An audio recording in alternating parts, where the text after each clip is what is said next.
Hey guys. I appreciate the warm welcome for cookies. I'm glad to see a friendly audience for that.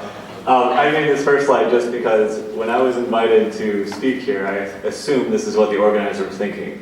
It's like, OMG, so independent, so wow, such entrepreneur. And also to confess, we had our first, let's go back to Doge, we'll hang out there. When we did our first rehearsal yesterday, I was 11 and a half minutes over, so they said, Kirk, your speech was great, you just need to cut out a little over half of it. It'll be fine, you've got 24 hours. I wasn't really sure what I was going to do because my ideas are so important, how can I possibly cut any of them out? But then I went to a friend's birthday party last night, and if you want to distill complex ideas into just 20 seconds, I recommend you go to a loud party or a loud bar and explain it to 8 people in a row. By number 4, I had it down.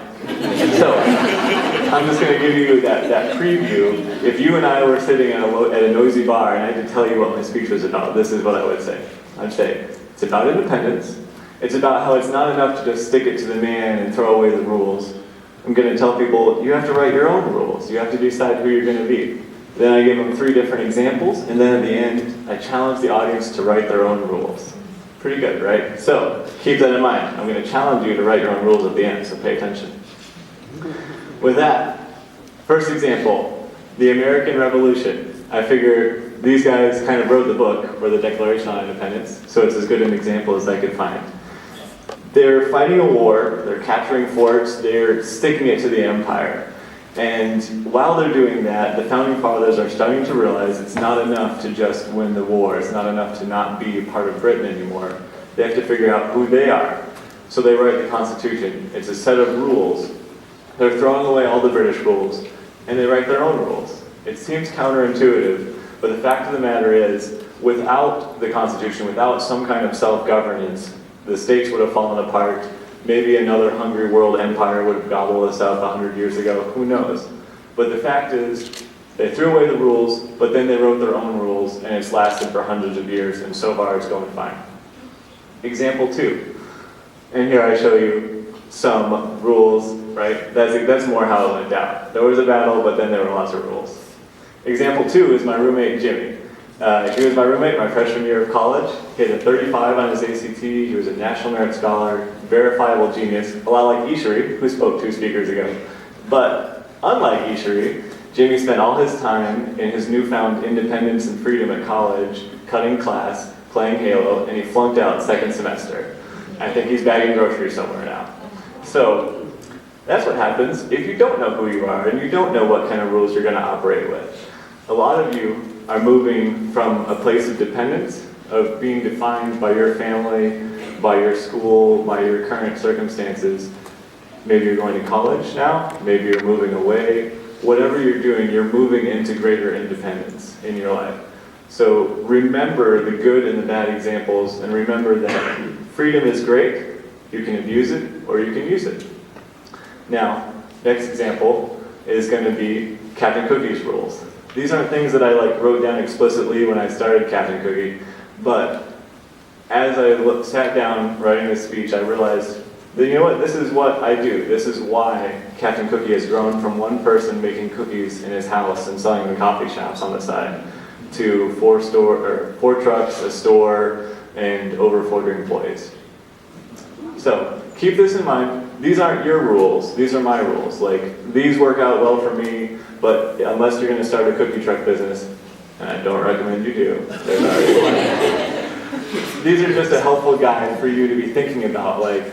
When you write your own rules, here's an example of how I did it and why it's useful for me. Number 1, do then delegate. Every job at Captain Cookie, and like I said, there's over 40 of them right now, I've done first. This started out because I couldn't afford to. I couldn't afford an accountant, so I learned how to do my own business taxes. I couldn't wait 2 weeks for the plumber to show up and fix my water pipe, so I learned how to fix it. As we went on and we grew bigger and we could afford to hire things out, though, I kept on starting it, doing it first. Because now when I delegate to someone hey, make these chocolate chip cookies, or hey, can you do our business taxes? I know what that work should be. I can check it. I'm not worried about someone cheating me or charging unfairly. and I can explain to everyone who works for me exactly how to do that because I did it first. I know how hard or how easy it is. I know how long it's going to take. It's super useful. Number 2, treat others better than you treat yourself. How many of you have worked in retail as a server or anything? Hands up, please. There's a lot of you. And before you graduate college, before you retire, there's going to be a lot more of you. It's the fact of life that all of us probably are going to have to deal with customers at some point. And so I'm calling this the retail golden rule. It's not treat others as you would have them treat you, treat others better than you'd have them treat you. Because if you've worked with customers, you know that they can be ridiculous. They pull all sorts of crazy stuff, and if you're the one sitting behind the counter trying to sell them something or serve them something, you gotta put up with it. So this applies to customers. It also applies to every other human we interact with. We treat our employees well. We pay them above average. They stay with us longer. We treat our fellow food truckers, restaurant owners, other business people, we just treat humans well, like you should. And it works out in so many different ways. We get referrals, we have people stay with us. You don't even know all the different ways that this is going to help, but no matter who it is that you're interacting with, whether it be a server or like the homeless person outside your store, it's going to pay off if you treat them well. Number 3, work harder than anyone. This is especially relevant if you're going to go into food or if you're going to be an entrepreneur of any sort. You just have to work harder than anybody else in the room. I started out doing cookies on the side, about 20, 30 hours on a weekend when I was putting in 50 hours a week at my job. And that jumped to 105, 110 hours a week when I started the cookie truck. A lot of businesses that I know, food trucks, restaurants, etc., have failed, probably about 2 dozen that I know personally in the past 4 years. And the main reason is they just couldn't cope with the workload. A lot of these are smart people. These are trained chefs, these are people with MBAs, but brains, as it turns out, are not as important as a work ethic when you get into the food business world. That's FYI. That's true of any career. One more thing about working hard, doesn't matter what the work is. The first employee of Captain Cookie was my friend Andrew Miller. He'd been laid off his job as a materials engineer for Naval Research Lab. So he's a smart guy. Scooping cookies, scooping ice cream, you would think is beneath him. But he didn't care. He jumped into it, he helped me out, he was working super hard. One time, about 3 months after he had started, we were working at an indoor ice cream bar at the DC Sustainable Energy Utility. And as we're mid-scoop of ice cream, the CEO announces to her employees, hey, bring me some more resumes of science people. We really need to beef up our engineering section. Andrew walks over, hands her his resume, and this guy is hired. He's been working there for 3.5 years. This is an advice to you as well, as it was for me, nothing's beneath you. If the floor needs to be scrubbed, scrub the floor. If you need to scoop cookies, whatever it is, you have no idea, but you're developing that work ethic. Even if you're not developing a skill, you're developing a work ethic that's going to see you through no matter what you do in your life. Even whether it's in a career or not, because you have to work in relationships too. Number 4, learn from everything. Michael, who spoke at the last session, had some skills, critical thinking, creative thinking. Critical thinking is something that we constantly apply at Captain Cookie. I'm constantly thinking, okay, that didn't work, that event flopped, this person isn't working out, why aren't they working out? Did I not train them well, did they not understand, etc. I'll give you an example that involves sprinkles. I don't like sprinkles. I think they're dumb. I don't think they're I can see there's a pro sprinkle crowd. That's fine. That's fine. And you guys ended up to be right because we do a weekly special at Captain Cookie. Right now it's our cornbread cookie. Last week it was pumpkin walnut. About a year ago when we were starting the store, I didn't have a special. I was so busy getting the last things built, sweeping the floors, etc. that I didn't have time to make a special. We had sprinkles left over from a project, and I just told the people, hey, just put some sprinkles on top of these sugar cookies. I don't have time to make a special. We'll do something better next week. Holy cow, sprinkles, they were the thing. Everybody, these cookies are flying off the shelves. Next week, when I try to introduce oatmeal chocolate chip, I keep getting these calls. Hey, why are the sprinkles gone? When are we going to get sprinkles back? If I bring my own sprinkles, could you sprinkle my cookies? Okay, Besides forget what I want. The people want sprinkles, the people are going to get sprinkles. So it's on our regular menu now. So you got to be flexible, you got to learn from everything, you got to think critically about, you're constantly evaluating this. Number 5, make it happen. this is hard to describe. I'm going to tie it into Michael's speech again, where you're thinking creatively. You got to make things happen, even if they don't seem like they're going to work. I cannot tell you, there's been 4 times when a cookie truck is broken down on its way to an event, and I've had that truck towed in, and I've had it towed out. Or we broke down on our way to a wedding in Manassas. We had 11 minutes to go before we're late for this bride's biggest day of her life, and we have a bum tire on the side of the road. So, figured out how to change the tire, because we gotta make it happen. One last example. I booked an event, it was for Saturday night, midnight, and I get there at 11:30 p.m. to set up, and it was for 200 people, ice cream sandwiches.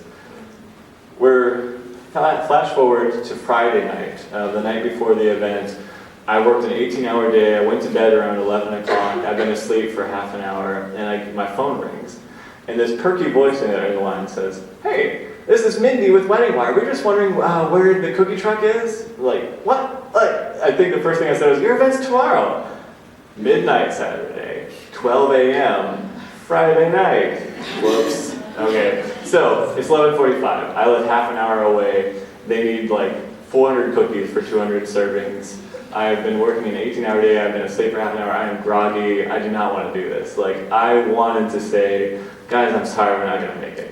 But, gotta make it happen. If you make a mistake, you fell off an event, you don't get it to work any more events. This is usually how it works. So, I move like grease lightning. I get pants, shirt, I don't even remember if I grabbed shoes, probably not. I start the truck, I am heading there, I break every speed limit. I turn on the oven as we're at a stoplight, so it's preheating as I'm driving. We roll up, I'm flying. I rolled up at 12:11, had cookies ready by 12:20. Oh. So, made it happen. And they just booked us last week. They called to have us back, so it worked out. But, it's there.